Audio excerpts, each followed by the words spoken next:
तो दोस्तों हम लोग मानव कौल जी के उपन्यास अंतिमा की चर्चा कर रहे हैं और इस कड़ी में हमने अभी तक 12 एपिसोड कंप्लीट कर लिए हैं। तो चलिए कहानी के अगले भाग पर चलते हैं। शायद मेरे संपादक सही कहते हैं कि मुझे कहानी संग्रह नहीं कविता संग्रह छपवाना चाहिए। कहानियां लिखने में मुझे हमेशा लगता है कि कुछ कम है, अभी कुछ बचा हुआ है जिसे दर्ज करना बाकी है। और कहानियों में मेरे पात्र मेरे हाथों से कहानी के सिरे छीन लेते हैं। मेरे बस में मेरी ही कहानी नहीं रहती। पिछले 2 दिनों से मैं घूम घूम कर अपने लैपटॉप पर आता हूँ, कुछ वाक्य लिखता हूँ और कुछ घंटों बाद मिटा देता हूँ। इस कहानी के सिरे मेरे हाथों से छूट चुके हैं। मैं बस इंतजार कर रहा हूँ वर्मा मैडम का, दुष्यंत का। अब मैं एक अंधा गुलाम हूँ जिसे चलने के लिए अपने पात्रों के सहारे की जरूरत है, तभी वह काम कर पाएगा। संपादक को जितनी कहानी भेजी थी उन्हें पसंद आई और उन्होंने कहा कि जल्दी लिख दें इसे। अब उन्हें कैसे समझाऊं कि मेरे वश में होता तो एक ही दिन में खत्म कर देता। मैं बारिशों में दिनों का बीतते जाना देख रहा था। अपने कमीनेपन की वजह से मैं अरु से नहीं मिला। उससे कहा कि लिखने में व्यस्त हूँ, जल्द मिलता हूँ। पिछले कुछ दिनों की घनघोर बारिश में मैंने खुद को छोड़ रखा था बिना कुछ किए। साइक्लोन आया था और मुंबई को छूता हुआ निकल गया था। कुछ सुबहें इतनी खूबसूरत होती हैं कि आप बस बिस्तर पर पड़े पड़े बारिश के होने के आश्चर्य ताकते रह जाते हैं। हर चीज धुल गई थी। पेड़ों पर धुले पूछे हरे रंग ऐसे लग रहे थे मानो किसी पेंटर ने अभी अभी अपनी पेंटिंग पूरी की है और सारे के सारे हरे और स्याह रंग अभी भी गीले हैं। मुझे दिल्ली की शुरू शुरू की सर्दी के दिन याद आ गए। मैं अंतिमा के साथ दिल्ली की सड़कों की खाक छान रहा था। खान मार्केट, मंडी हाउस, 12 खंबा रोड, हुमायूं का मकबरा, पुराना किला, जामा मस्जिद, बल्ली मारा की गली, कासिम जान, इंडिया हैबिटाट, अमेरिकन डाइनर में ब्रेकफास्ट और अंतिमा के ऑफिस की बिल्डिंग के नीचे सड़क पर बैठकर राजमा चावल। मैं जब उन दिनों को जी रहा था तब बार बार इच्छा हो रही थी कि एक डायरी लूं और इन दिनों को जैसा का तैसा लिखता चलूं। हम दोनों उन दिनों को पूरी मुक्तता से जी रहे थे, पर मेरे भीतर उनके बीतते जाने का दुख घिरता जा रहा था। एक दिन हम खान मार्केट के कैफे में बैठे थे, कैफे टर्टल। मुझे आज भी याद है, यह उसका पसंदीदा कैफे था। वहां बाहर की तरफ बैठकर सिगरेट भी पी जा सकती थी। अंतिमा और मैं अपने बीत रहे दिनों पर हंस रहे थे। इसी बीच अंतिमा ने कहा था, तुम बॉम्बे मिस कर रहे हो? हाँ, मुझे लगता है कि अब मुझे जाना चाहिए, बहुत दिन हो गए हैं। वह चुप हो गई थी। काली कॉफी के भीतर वह कुछ तलाशने लगी, फिर उसने एक लंबा घूंट लिया। सुनो, मुझे नीचे बुक स्टोर से कुछ किताबें चाहिए। तुम्हारे लिए कुछ लाऊं? मैं भी चलूं? नहीं, तुम बैठो, मैं आती हूँ। अंतिमा कुछ देर अकेले रहना चाहती थी। मैंने एक कॉफ़ी का ऑर्डर और की और अंतिमा का इंतजार करने लगा। उस इंतजार में मैं टिश्यू पेपर पर कुछ लिखने लगा। पहले लगा कविता सा कुछ है, पर कविता के बजाय कुछ संवाद फूटने लगे। तुम मुंबई मिस कर रहे हो? उसने कहा। मैं तुम्हें मिस कर रहा हूँ। अभी तुम्हारे सामने बैठे हुए तुम्हें काफी पीता देखकर इस दृश्य को मिस कर रहा हूँ। वह बहुत देर तक मेरी बात पर हंसती रही। मैं अपनी कुर्सी से उठा और उसकी हंसी पर अपने होंठ रख दिए। उसकी आंखें तुरंत इधर उधर दौड़ गई कि कौन कौन देख रहा है। मैं उसे चूमता रहा। उसने हंसते हुए मुझे अपने से अलग किया। अरे, क्या कर रहे हो?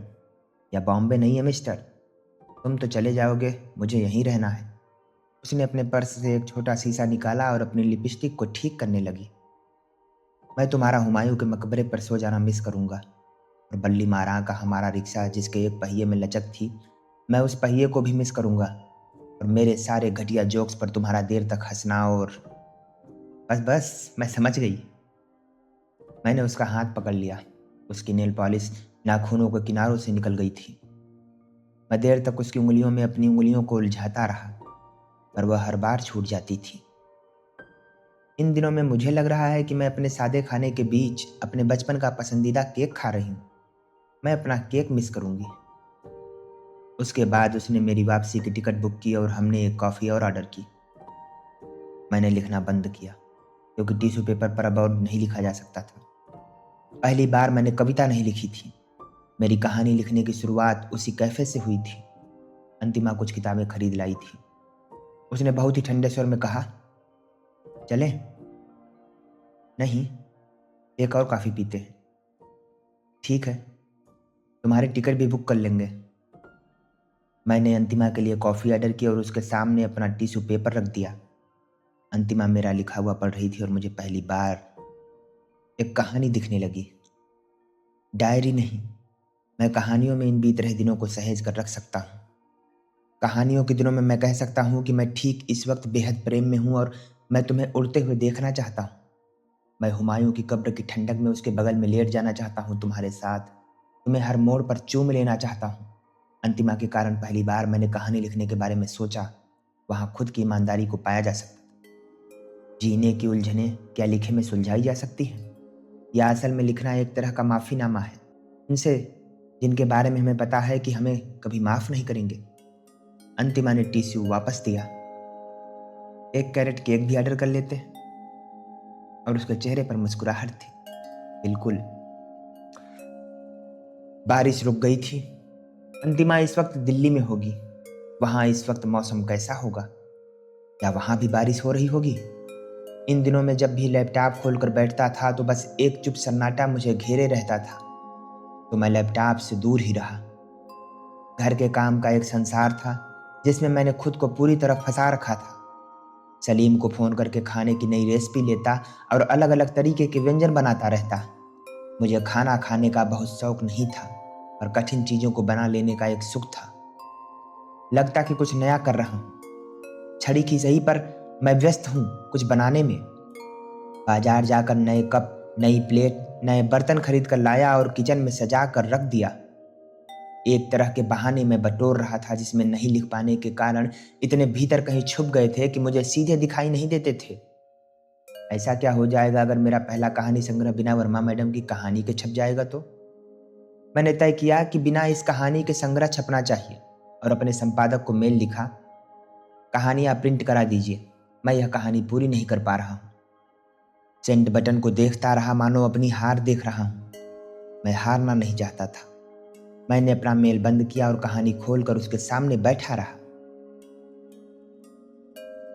कभी कभी यह सवाल बहुत चुभता है कि जो बहुत निजी है उसे कैसे बांटा जा सकता है, पर पूरा जीवन मेरा हमेशा उन्हीं लेखकों की तरफ बहुत ज़्यादा आकर्षण रहा है जिन्होंने निज को लिख दिया है। उन्हें पढ़ते ही लगा कि यह तो मेरी बात है। उनका निज कितना सार्वभौमिक है। फिर सवाल उठता है कि मैं क्यों बचाता रहा अपना निज? शायद जो बहुत निजी है वो बाजार में कहीं पड़ा होगा बिकने के इंतजार में। यह ख्याल भीतर से झंझोड़ देता है। किसी फलसफे की तरह यह बात ठीक लगती है कि निजी कुछ भी नहीं है। हमारी सबकी निजी से निजी चीज़ भी कतई निजी नहीं है। हम सब एकदम एक जैसे हैं और कुछ भी बहुत महत्वपूर्ण नहीं है।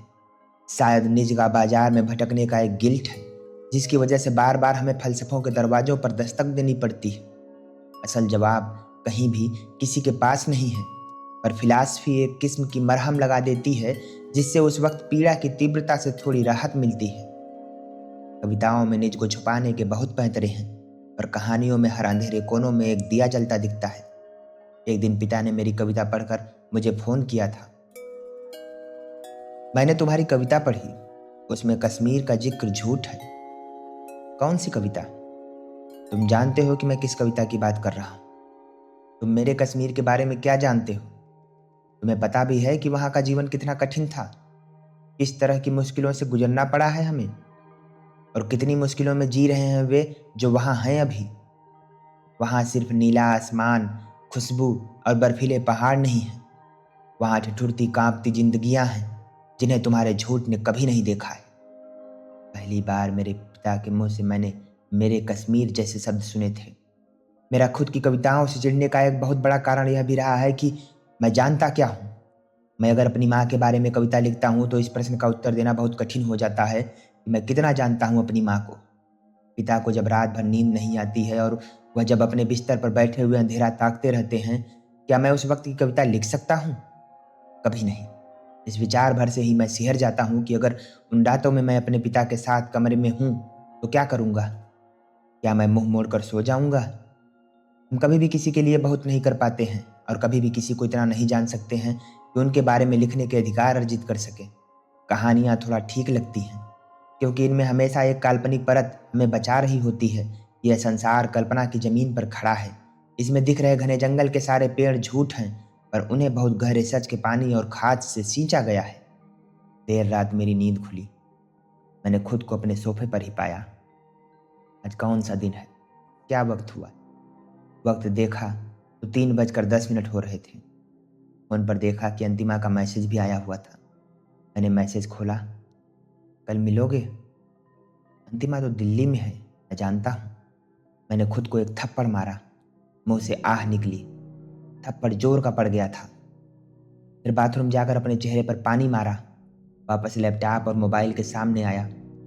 कहाँ से शुरू करूँ, किसे पहले लिखूँ, अंतिमा को या कहानी को? मैंने अंतिमा को मैसेज किया, दोपहर में प्लीज साड़ी पहन कर आना, और अगर तुम्हारे पास कोई हरा धागा हो तो उसे अपने दाएं हाथ में बांध कर आना। मैसेज भेजते ही मैंने फोन को अपने से दूर कर दिया। मैं वापस कहानी पर आया, कीबोर्ड पर अपनी उंगलियां रखी और कहानी के जंगल में प्रवेश कर गया। छुट्टियों के दिन शुरू हो गए थे। दुष्यंत वर्मा मैडम के साथ रहने आ गया था। कुछ दिन पहले जिस दोपहर रोहित ने हिरन देखा था, उसके बाद से वह वर्मा मैडम से नहीं मिला था।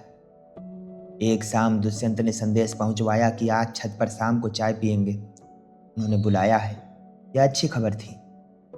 रोहित को थोड़ी शांति मिली कि सब ठीक है शायद, पर शायद वाला एक संदेह था, क्योंकि संदेश वर्मा मैडम की तरफ से नहीं आया था। वह जब छत पर पहुंचा तो दुष्यंत ने उसका स्वागत यूं किया मानो वे दोनों पुराने बिछड़े पक्के दोस्त हों। रोहित हाथ मिलाने गया, पर दुष्यंत ने उसे गले लगा लिया। रोहित ने देखा कि दुष्यंत के माथे पर बिंदी लगी हुई है। वह पहचान गया कि यह तो वर्मा मैडम की बिंदी है। तभी मैसेज की घंटी बजी। मेरी निगाह फोन पर चली गई। अंतिमा का मैसेज था। उसने लिखा था, हरा धागा क्यों? मैंने क्यों मैसेज देखा? मुझे कहानी पर रहना चाहिए। खुद को कोसते हुए मैं वापस कहानी पर आया। कहानी में दुष्यंत ने रोहित को गले लगा रखा था। तभी एक मैसेज और आया। मेरा हाथ फोन उठाने जा ही रहा था कि उनकी आवाज़ आई, और मैं तुम दोनों के बीच क्या कर रही हूँ? तुम्हें दुष्यंत को गले लगता हुआ देख रही हूँ। मैंने फोन को नहीं छुआ। मैं कहानी को देखता रहा और वर्मा मैडम का जवाब उसमें खोजता रहा। मुझे नहीं पता आप क्या कर रही हैं। मेरी आवाज़ दयनीय हो चुकी थी। दुष्यंत ने नहीं, मैंने तुम्हें छत पर चाय के लिए बुलाया था। मेरी कहानी में दुष्यंत ने संदेश पहुंचवाया था, और अब वही सच है। मुझे गुस्सा आ गया। देर चुप्पी रही। मैंने गुस्से में फ़ोन उठाया और मैसेज देखा। अंतिमा ने लिखा था, ठीक है मैं कुछ करती हूँ, सी यू टुमारो। मैंने एक हंसता हुआ चेहरा भेजा और फ़ोन रख दिया। मैं कहानी से बाहर आ चुका था और मेरे बगल में वर्मा मैडम थी। जब तुम कहते हो कि तुम असल में किसको कितना जानते हो, इसलिए कविताएं नहीं लिख सकते, तो इस वक्त तो तुम जानते हो मैंने क्या किया था, तो मुझे बचा क्यों रहे हो? मैं नहीं बचा रहा हूँ किसी को, तुम बचा रहे हो। नहीं, मैं जिद पर अड़ा था। मैंने तुम्हारी कमर पर चींटी काटी थी और पूछा था कि उस दिन कविता पूरी क्यों नहीं सुनाई। मैं इतने प्रेम से सुन रही थी, पर आधी कविता में भाग क्यों गए, पूछा था ना? हाँ, तो उसे लिखने से इतना डर क्यों रहे हो? मैं नहीं डर रहा। तुम बचना चाहते हो, क्योंकि तुमने जो इतने सालों में अपने दिमाग में मूर्ति बना रखी है वह चरमरा कर ढह जाएगी। तुम सारे पुरुषों की यही समस्या है कि तुम्हें बाजार में सारी बच्चलन औरतें चाहिए, और अगर बात तुम्हारे जीवन में आई औरतों की हो तो वहां सारी की सारी पवित्र, वर्जिन और देवी चाहिए। वर्जिन और देवी होनी चाहिए। ऐसा नहीं है, मैं उस पर आने वाला था। मतलब वह तो लिखना ही है। तुम मुझे लिख सकते हो, तुम्हें याद है ना, मैंने तुमसे कहा था। मैं चुप रहा। मुझे वह शाम याद है। आकाश सुनहरा था और वर्मा मैडम के बगल में एक कबूतर आकर बैठ गया था। रोहित उन्हें कविता सुनाने आया था और वह कबूतर को देख रही थी। थोड़ी देर में वह कबूतर रोहित के घर की छत पर जाकर बैठ गया था। वर्मा मैडम ने रोहित को अपने करीब बिठा लिया था। जब रोहित ने उन्हें अपनी कविता सुनाई थी तो उन्होंने उसे गालों पर चूम लिया था और अपनी बिंदी निकाल कर उसके माथे पर लगा दी थी। यह पहली बार था कि वर्मा मैडम को रोहित की कोई कविता इतनी ज़्यादा अच्छी लगी थी कि उन्होंने कहा, सुनो, तुम मुझे लिख सकते हो, जैसा चाहो वैसा। मुझे छुपाने या मुझसे छुपने की ज़रूरत नहीं है। मैं कैसे भूल सकता हूँ उस शाम को जब पता चला था कि कविता असल में पूरी ही तब होती है जब उसको सुनने वाला कविता के भीतर खुद को जीने लगता है। तुमने अपनी डायरी से फाड़ कर वह कविता मुझे दे दी थी, याद है ना? वर्मा मैडम ने फुसफुसाते हुए कहा। हाँ, तुम्हें याद है वह कविता? कैसे याद नहीं होगी? मैं उसे अपनी पहली लिखी कविता मानता हूँ, जिसे दुष्यंत को अपना पहला। मैं पूरा वाक्य नहीं कर पाया। सुनाओ वह कविता। मैं अपने कान के पास वर्मा मैडम की गर्म सांसें महसूस कर सकता था। मैं मना नहीं कर सका और मैंने कविता कहना शुरू किया। मुझे खुद आश्चर्य हुआ कि मुझे वह कविता शब्दशः पूरी की पूरी याद थी। तुम जब कहती हो कि मुझे देखो, तो मैं किसे देख रहा होता हूँ? तुम जब कहती हो कि मुझे देखो, तो मैं किसे देख रहा होता हूँ? जब आईना मेरे सामने होता है तब मेरे चेहरे पर मुझे तुम्हारी बिंदी पड़ी दिखती है। मुझे लगता है कि बिंदी असल में आईने में लगी है। जब अपने चेहरे को छूता हूँ तो देर तक दालचीनी की खुशबू हाथों में छूट जाती है। तुम यहीं थी, आसपास ही कहीं, पर तुम्हारी बिंदी गायब थी। तुम्हारी बिंदी खोजने में कपड़ों को झटका कर पहनता हूँ। बहुत सारा परायापन झड़ जाता है। तुम्हारे बिना हर काम निरर्थकता ओढ़े आता है। मैं तुम्हें खुले बालों में हतप्रभ सा ताकता हूँ। मेरे होने की सार्थकता तुम्हारी बिंदी सी तुम्हारे बालों में फंसी दिखती है। जब तक उसे छूने जाता हूँ, वह संबंधों की गहरी चोटी में कहीं गुम हो जाती है। कहीं भी जाता हूँ तो लगता है कि तुम अभी भी यहाँ से उठकर गई हो। दूसरों से बात करते वक्त मेरी आंखों को तुम्हारी बिंदी यहाँ वहाँ चिपकी दिखती है।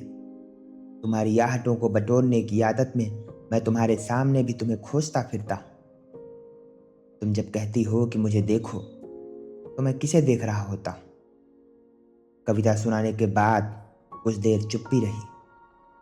मुझे लगा किचन में कबूतर घुस आया है और फिर से बाहर निकलने का रास्ता भटक गया है। बार बार फड़फड़ा कर खिड़की से टकरा जाता है।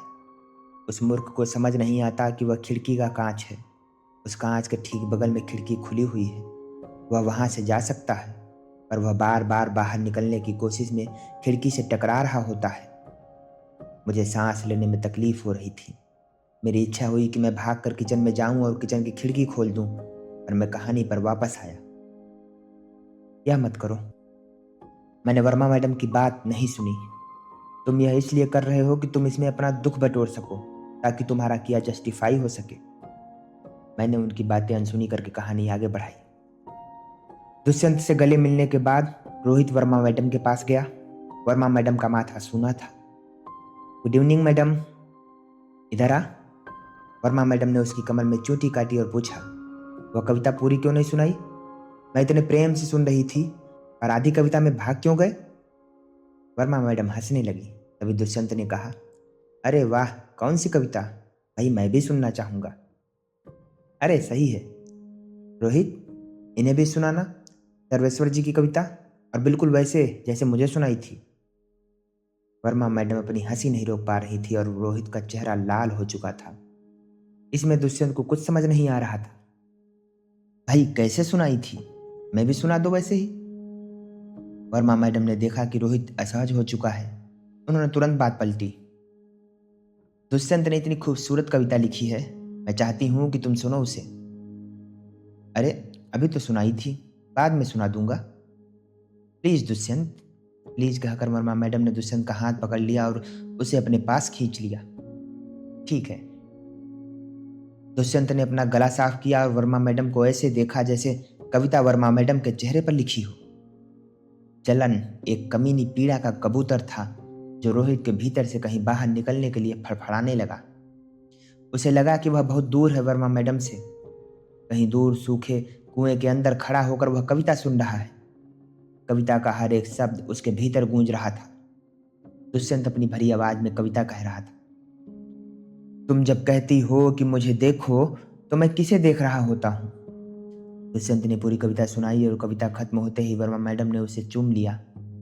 दुष्यंत ने अपने माथे से बिंदी निकालकर वापस वर्मा मैडम के माथे पर चिपका दी और उन्हें चूम लिया। जब दुष्यंत वर्मा मैडम को चूम रहा था, तब वर्मा मैडम रोहित को देख रही थी। रोहित कबूतर खोजने लगा जो हमेशा आसपास फड़फड़ा रहा होता था, पर अब जब उसकी जरूरत थी तो वह कहीं नहीं था। पर उसका फड़फड़ाना रोहित अपने पूरे शरीर में महसूस कर सकता था। मैंने यह लिखकर एक गहरी सांस ली। मुझे पता था मेरे इस लिखने पर वर्मा मैडम कुछ कहेंगी। मैं इंतजार करता रहा, पर कोई आहट नहीं हुई। आप कहो तो मैं इसे बदल सकता हूँ। मेरा वाक्य हवा में टंगा रहा, उसे किनारा नहीं मिला। दोस्तों फिलहाल इस कहानी को, इस भाग को अभी यहीं पर रखते हैं। मिलता हूँ आपसे कहानी के अगले भाग में। तब तक के लिए प्लीज़, अगर कहानी पसंद आ रही हो तो चैनल को सब्सक्राइब भी कर लेना। Thank you.